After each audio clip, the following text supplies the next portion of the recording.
So a journalist colleague of mine, in fact, an elder, Sam Smith of the um, Progressive Review, has said the Civil War was never really resolved. And in fact, that when you look at where power is concentrated, particularly with regards to the Electoral College, it is those former Confederate states that still hold a great deal of disproportionate power. And when we look at this current reckoning over Confederate statues and whatnot, um, when you look at all of these statues and all of this nostalgia about the Confederacy, it doesn't seem like they lost at all. Would Yeah. you agree that either that war was never resolved or maybe even that it's still being fought?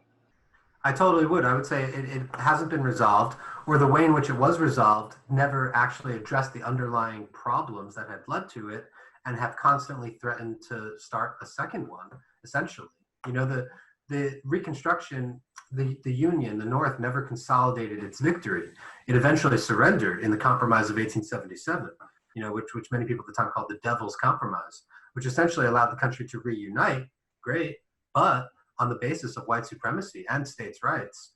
And we've never actually, you know, gone back and torn up that compromise and restarted Reconstruction. I write in the book that we must finish the work of Reconstruction or give up on the Union entirely. I hope people don't misunderstand me. My preference is for the former. I hope we can, you know, form a truly united country, a multiracial democracy.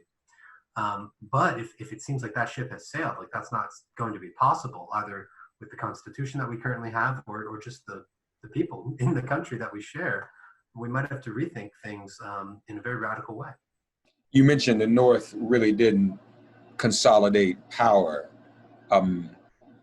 Lincoln wanted union at all costs, including amnesty. Was that a mistake in that case?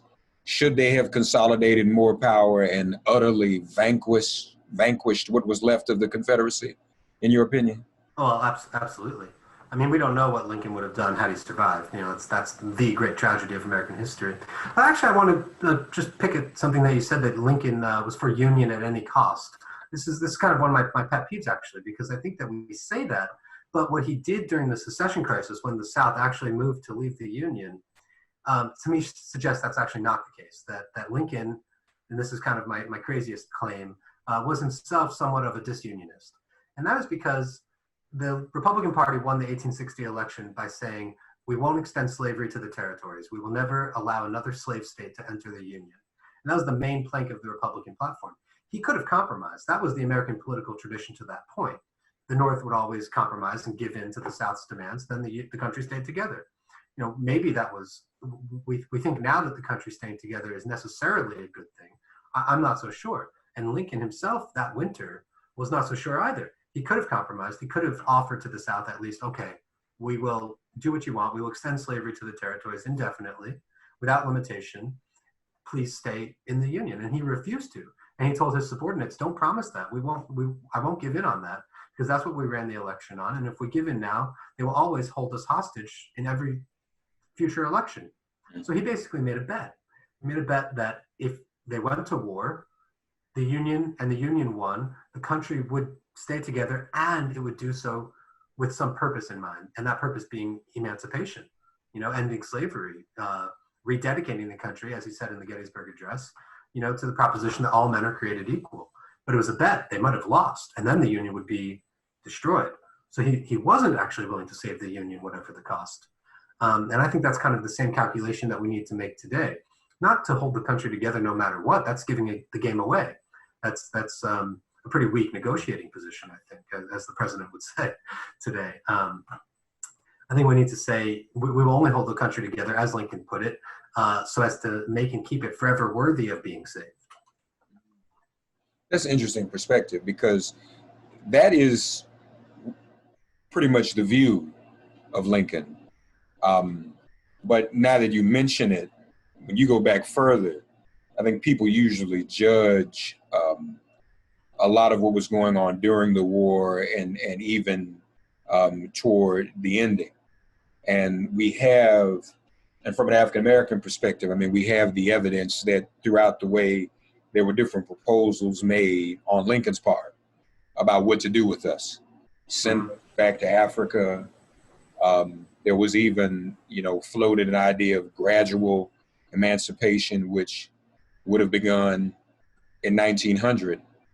And, and I say to people, if that had happened in 1900 and we prorated history, Richard, then Bloody Sunday and Selma would have been in 2000, 100 years later, and so, but people say, use those as examples of suggesting what he was willing to do.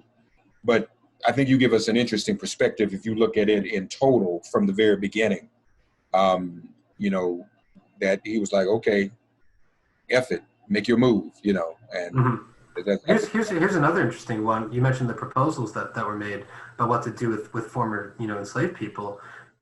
One that I found that I was really astonished to find had not really been discussed much in history was an Illinois friend of his who ended up filling his Senate seat named Orville Browning, made a proposal to create a separate Black republic in the southern states. Once the Union won and they were emancipated, the former slaves were emancipated, he said, give them the cotton states and basically kick all the white people out of the South. And this is an idea that I traced, throughout, ever since in the Republic of New Africa in the 1960s, which there's a really good new book out about. Yeah. But I didn't realize that proposal had dated back to, the very month that the Civil War began. No, that's interesting. I didn't know that either. So do you include the Republic of New Africa movement? Do you define that as a secessionist movement as well? Absolutely. Yeah. I mean, it never, didn't get off the ground too much, but of course, many supporters of it continue to propagate those ideas, and they've had some impact on the administration in power in Jackson, Mississippi right now. It's and I talk about that in the context of a much larger moment of 1960s separatism in serious and comedic forms. There's also a Chicano movement at the same time for reclaiming the Southwest that the U.S. had taken. And it says something to me that anytime there's major discontent in the country, everybody seems to have the idea at one time or another, and maybe we should break it apart. Yeah. Well, and you mentioned separatist movement. There's the RNA. The Nation of Islam still talks about separatism. So you put all of those, the Black nationalist arguments for separatism, all of them you would not separate from overall conversation about secession in the first place, right? No, not at all. I think it's very much part of the same tradition of all the other ideas that I'm talking about in the book. Another interesting section in the book is about Black abolitionists before the Civil War, who favored the idea, which was perhaps more popular among white abolitionists, but there were many Black supporters. At first, Frederick Douglass, then not Frederick Douglass, who turned against it, but of northern states seceding from the Union so as to deprive the southern states of what they saw as the guarantees and the encouragement and the protection that the Constitution afforded slave owners, through the Fugitive Slave Clause and the provision saying that the federal government had to help put down any slave insurrections. There are many abolitionists, white and Black, who favored breaking up the Union preemptively before the South took that step as a way to weaken slavery and ultimately end it. Yeah. That's very interesting. So what people talk about today of late is that they think Donald Trump wants a civil war, that he wants to stoke it. He wants America to be divided. Is that secessionist too, or because what I hear you saying in a lot of these movements, there may be different aims and goals and purposes, some even for the benefit of those they're seeking. But what about Trump and his followers? It seems to me, because they're not talking about any particular space, it's as if they just want, and to me and others, I guess, an anarchist state. Is that the same as secession? Well, I've seen Trump described as the second Confederate president, and that seems about right to me. It just in his representation of white supremacy, and I would not call Trump a secessionist. I would call him a disunionist, though. I think that's what makes him the second Confederate president. I think he uses disunion as, not only as a political strategy, but as you say, I think that's essentially his end goal. I think, coincidentally or otherwise, I think that's also Vladimir Putin's goal. Right. And the Republican Party, you know, I'm probably going to work on a piece about this, but the Republican Party, which was founded and made its name really saving the Union, I think seems to be hellbent on destroying it one way or another. Yeah. I don't know what Trump wants, obviously. A lot of his actions definitely seem to indicate that he's trying to stir up some kind of civil war or race war or something that would be extremely ugly. And I'm not saying that we should encourage him in that. But I think that what a lot of his supporters think, which is what the Confederates also believed in the 1850s, you know, those who became Confederates in the 1860s, is that they loved America. They were the most ardent patriots at the time, and they are, you know, again today.